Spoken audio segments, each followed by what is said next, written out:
हम उसे पुकारते हैं और उस हमारी पुकार को वो सुनता है। आगे वचन में लिखा हुआ है कि वो अपने डरवैयों की इच्छा पूरी करता है। क्योंकि हम है, हमें परमेश्वर का भय, क्योंकि अगर आपने सपोदेशक और उसके 12 अध्याय के अंत में अगर हम पढ़ते हैं, वहां पर एक लिखा है कि अंत की बात क्या है कि परमेश्वर का भय मान और उसकी आज्ञाओं का पालन करें। जो उसका भय मानते हैं वो उनकी प्रार्थना को क्या करता है, अपने डरवैयों की इच्छा को, उनकी प्रार्थना को, उनकी इच्छाओं को वो पूरी करता है और उनकी दुहाई को सुनता। जो भी बातें हम परमेश्वर के संग करते हैं, मेरे अजीजों, हमारी प्रार्थनाओं को सुनता है। हम अपने जीवन में इन बातों को, इन उदाहरणों को हम रोज बरोज अपने जीवनों में देखते हैं। जब से हम इस संसार में आए हैं और जैसे जैसे हम समझदार होते हैं, हम दुनिया की हर बात को जानते हैं, मेरे अजीजों, उसके बाद हम देखते हैं कि जब भी हमने अपने दिल से, अपने अच्छे मन से परमेश्वर के सामने अपनी विनतियों को रखा है, परमेश्वर ने हमारी विनतियों को सुना और उसके अनुसार उसने हमारे जीवनों में हमें आशीषों से परिपूर्ण किया। इसलिए हमें प्रार्थना करनी चाहिए, इसलिए हमें प्रार्थना करनी चाहिए कि परमेश्वर हमारी इच्छाओं को पूरा करता है। जरा एक पल हम अगर सोचें, अगर आप जरा ध्यान से सोचें कि इसका क्या मतलब है कि सारी दुनिया बनाने वाला, इसने सारी दुनिया को बनाया है, जो इस संसार में सबसे बड़ा है वो परमेश्वर आज आपके और मेरे करीब है। हम जो मसीह लोग हैं, जो हम उसके चुने हुए लोग हैं, मेरे अजीजों, आप जरा सा बारीकी से कभी सोचिए, कभी आप ध्यान कीजिए कि इसका क्या मतलब है कि जो सारी पृथ्वी को रचने वाला है, जो महाराजा धीराज है, वो सबसे ऊपर है, वो आज आपके और मेरे करीब है। वो आपसे और मुझसे बातचीत करता है, वो आपकी और मेरी प्रार्थनाओं को सुनता है। हम जो भी बातचीत उससे करते हैं, जो भी हम उससे मांगते हैं, वो आपकी और मेरी हर इच्छा को, मेरा जो पूरी करता है, हमारी हर बात को वो हमें पूरा करता है। जो कुछ भी हम उससे मांगते हैं, वो हमारे हर एक कमी को, हमारे हर एक घटी को हमसे दूर करता है। और अगर हम उसको सच्चाई से पुकारते हैं, अगर आप और मैं उसे सच्चाई से पुकारते हैं, मेरे अजीजों, तो मेरी और आपकी बात को सुनता है और उसका उत्तर आपको और मुझे देता है। हम जानते हैं, बहुत बार परमेश्वर से पुकारते हैं, प्रार्थना करते हैं, लेकिन वो काम हमारे नहीं होते, क्योंकि वो सुनता है, क्योंकि वो उस समय हमें उस चीज की आवश्यकता नहीं होती, क्योंकि हम परीक्षा में पढ़ जाते हैं। हम परीक्षा में पढ़ते हैं, मेरा जी, जो परीक्षा, आपको जैसे हम सब जानते हैं कि परीक्षा जो है, परीक्षा ही तो सफलता का आधार है। परीक्षा, जब तक हम परीक्षा में देते हैं, तब तक हमें सफलता प्राप्त नहीं होती है। अगर हमें कोई डिग्री हासिल करनी है, उसके लिए हमें परीक्षा देनी पड़ती है। जब हमें कोई गाड़ी चलाने की अनुमति है, जब हमें चाहती है, तो लाइसेंस जब हम बनाते हैं, हमें उसके लिए परीक्षा देनी पड़ती है। जो हमारे जीवन में परीक्षा दो तरीके से आते हैं, एक शैतान हमारे जीवन में परीक्षा लाता है और परमेश्वर भी हमारी परीक्षाओं को लेता है। जैसे आपने उत्पत्ति की किताब में हम पढ़ते हैं, आदम की वाटिका में जब आदम और हव्वा थी, परमेश्वर ने उनके सामने दो बातें रखी थी।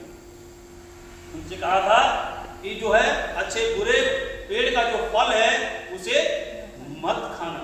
यही तो परीक्षा थी उनकी, यही परीक्षा थी कि तुमने उस पेड़ का फल नहीं खाना है। अब उन्होंने परमेश्वर की बात को किस तरीके से रखा?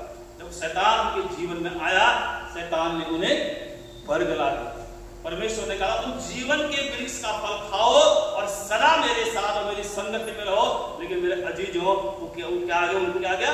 प्रलोभन आ गया। उन्होंने परमेश्वर की बात को नहीं समझा और उन्होंने उस फल को खा लिया। पहला गुनाह करा और फल को खाया, परमेश्वर ने उन्हें अदन की वाटिका में से निकाल दिया। उसके बाद हम देखते हैं, अगर हम आगे चलते हैं, उसके बाद हम देखते हैं कि उसके बाद आदम और हव्वा के दो बेटे हुए, कैन और हाबिल, दो बच्चे हुए।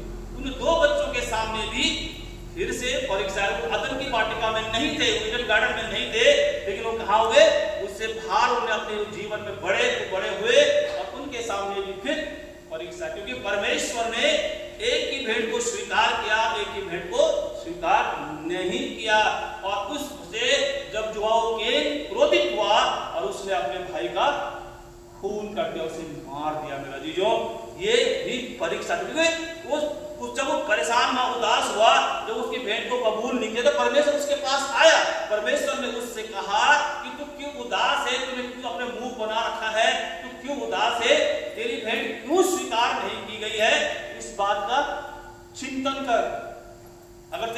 तेरी भेंट अगर अच्छे मन से होती तो स्वीकार की जाती। इसलिए मेरे अजीजों, जब आज हम प्रार्थना करते हैं, जब हम परमेश्वर से प्रार्थना करते हैं, अगर हम अच्छे मन से परमेश्वर से प्रार्थना करते हैं तो आपकी और मेरी प्रार्थनाओं को सुनता है और उसका जवाब मेरे अजीजों वो हाँ और आमीन में देता है। इसलिए आज आपको और मुझे प्रार्थना करनी है मेरे अजीजों, क्योंकि परमेश्वर, अगर हम चाहते हैं कि ये परमेश्वर हमारी प्रार्थनाओं को सुने, अगर हम चाहते हैं कि परमेश्वर हमारी प्रार्थना को सुने, तो ये जरूरी है कि हम उससे उसी तरीके से प्रार्थना करें जैसे उसने आपको और मुझे सिखाया है, जैसे उसने हमको सिखाया है, जैसे वो चाहता है कि हम कैसे उसके साथ उससे हम प्रार्थना करें। भला जाने कि जरूरी नहीं है कि हम जब बैठ कर प्रार्थना करें, जरूरी नहीं है हम घुटने टेक कर प्रार्थना करें या हम दंडवत होकर प्रार्थना करें। ऐसा कोई नियम परमेश्वर ने आपको मुझे नहीं दिया है मेरे प्रियो। आपने देखा जब नेहमिया था और नेहमिया ने जो अपने राज्य के प्रति जब उसे शोक दुख हुआ था, जब उसे दुख में था और जब राजा को पिलाने वाला था, जब राजा ने उसे अपने पास बुलाया और सुना कि तू क्यों उदास है, उसने वहां वचन में लिखा हुआ है, आप पढ़ेंगे नेहमिया, अगर आप पढ़ेंगे तो वहां पर लिखा है, उसने राजा से बोलते बोलते उसने परमेश्वर से प्रार्थना की कि इसके मन को प्रभु तो बदल दे।